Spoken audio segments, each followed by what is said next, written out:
Thanks to Squarespace for sponsoring this video. Why would the 1944 and 45 winter of starvation at the end of World War II improve the health of sick children in the Netherlands?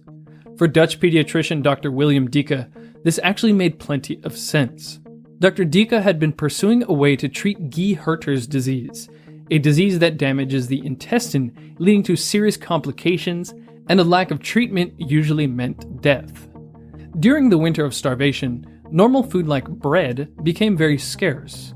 Then the children with this disease suddenly started to get much better.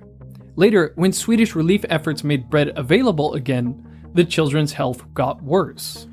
You might have guessed, but Guy-Herter's disease was another name for celiac disease. And while celiac disease can cause terrible distress, it has a cure: a gluten-free diet. Gluten-free has been a big buzzword lately that swept through the supermarkets, putting all kinds of gluten-free products on the shelves. Interestingly enough, there are all kinds of stories about people who have healed some ailment or another by eliminating all wheat and gluten-containing products from their diet. The book Toxic Staple by Anne Sarkeesian is packed full of personal stories of people who, on a gluten-free diet, healed various ailments like irritable bowel syndrome, acid reflux, skin rashes, allergies, and even neurological issues like depression, migraines, ADHD, and brain fog. One reason people clear up so many issues by cutting out gluten is that over 95% of people with celiac disease remain undiagnosed. As medical doctor Alessio Fasano puts it, celiac disease is a clinical chameleon that can range from chronic diarrhea, weight loss, and abdominal distension to symptoms and conditions that can affect any organ system. But celiac disease is not the only gluten-related disorder. While the global incidence of celiac disease ranges from 0.5% to 1%, it's estimated that 18 million Americans, about 6% of the population, have a condition called gluten sensitivity, according to Dr. Fasano.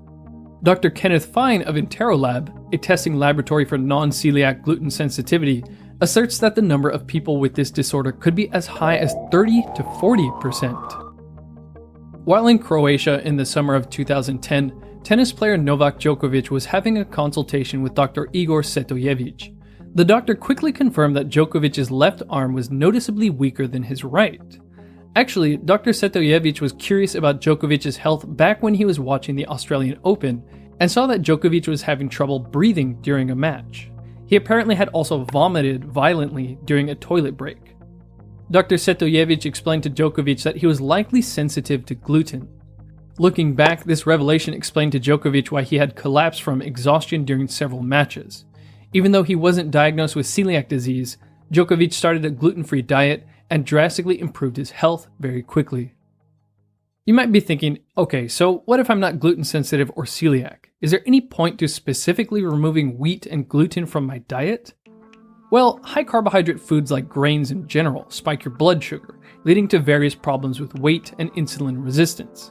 So a grain-free diet in general has various benefits, but what is unique about wheat and gluten? First off, even people without a proven sensitivity to gluten claim to have easily lost plenty of weight by cutting out wheat specifically. And a 2012 study from Brazil found that a gluten-free diet reduces body fat, inflammation, and insulin resistance.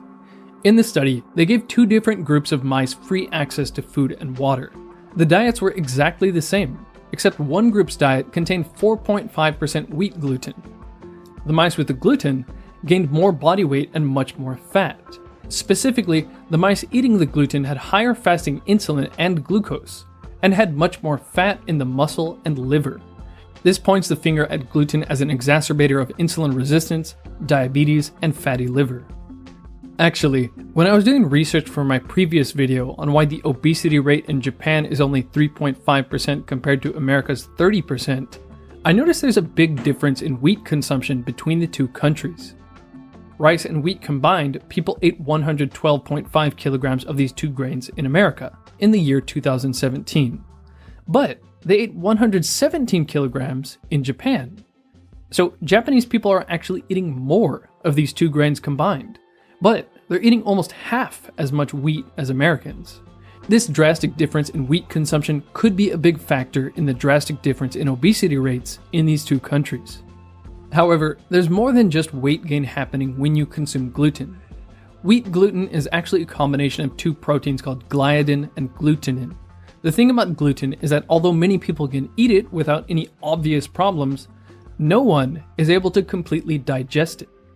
According to Dr. Alessio Fasano, all of the proteins we ingest can be completely dismantled, with the exception of one strange, unusual protein. Of course, that protein is gluten, and more specifically, its components gliadins and glutenins. So, after eating something like bread, these undigested gluten peptides end up floating around in the upper small intestine, and your gut perceives them as a potential enemy. Dr. Fasano says that based on studies from the Center for Celiac Research and his colleagues worldwide, it seems that the body's immune system mistakenly interprets gluten as a component of a dangerous bacterium or bacteria. This causes the body to unleash an immune response to fight against and rid the body of the perceived attacker. Dr. Fasano says that this response is elicited in everyone. It is not exclusive only to people affected by gluten-related disorders. And this immune response provokes inflammation. Inflammation is a natural response to infections or injuries, but it's supposed to be temporary, not something you want happening every time you eat. A 2011 article by Dr. James Oshman explores the link between inflammation and chronic disease. He lists massive numbers of studies documenting relationships between inflammation and conditions like Alzheimer's, bowel disorders, cancer, diabetes, and rheumatoid arthritis. Dr. David Perlmutter says that there's no part of the body that is immune from the damaging effects of gluten, and the reason being is that there's no part of the body that is excluded from the mechanism of inflammation. Now, there's another component to gluten, and it's how it affects the lining of the gut. To explain, take a look at this diagram. As you know, the skin acts as a barrier to prevent unwanted things from getting inside the body. Similarly, the epithelium of your gut, its lining, acts as a barrier to prevent unwanted gut contents from leaking into other parts of the body. Now, on the lining of the gut are spaces between cells called tight junctions that act like gates. If they remain open at inappropriate times, it can cause a lot of problems. Just like walking around with open wounds on the skin can cause a lot of problems, you don't want open spaces in the lining of your gut leaking things in and out of the gut. To put it another way, our body is like a fortress, and our gut is trying to protect it. In the year 2000, it was discovered by Dr. Fasano and his team at the University of Maryland that there is a protein called zonulin that allows the opening and closing of these drawbridges in the gut. The gene that encoded this molecule is sitting on this teeny tiny chromosome that is chromosome 16, but it's packed with genes that have been associated to some important disease of humankind. So autoimmune diseases, cancer, and disease of the nervous system are sitting here. When the gene for zonulin was cloned, a series of scientists worldwide looked at this gene to see if it was linked to any disease, and sure enough, the same three categories showed up. Here's Dr. Fasano explaining how gluten relates to all of this. On this slide, he has the pearl necklace that is the gliadin protein of gluten. Some of the fragments that cannot be digested are color-coded here. These two blue guys here, they communicate with the fortress and say, please, release zonulin. Open that drawbridge because I need to come in.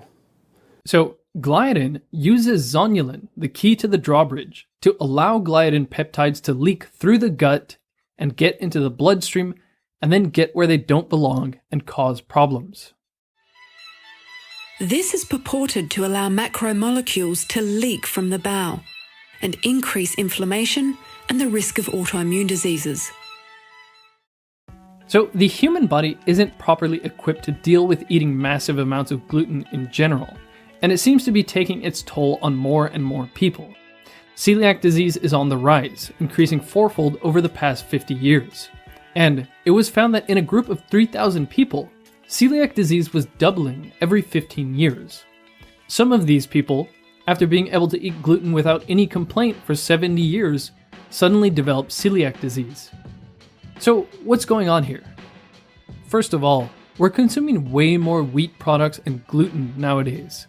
We've been admonished to eat more whole grains, with the food pyramid illustrating that the bedrock of our diet should be grains. Not only that, a majority of food products in the supermarket contain gluten or some component of wheat.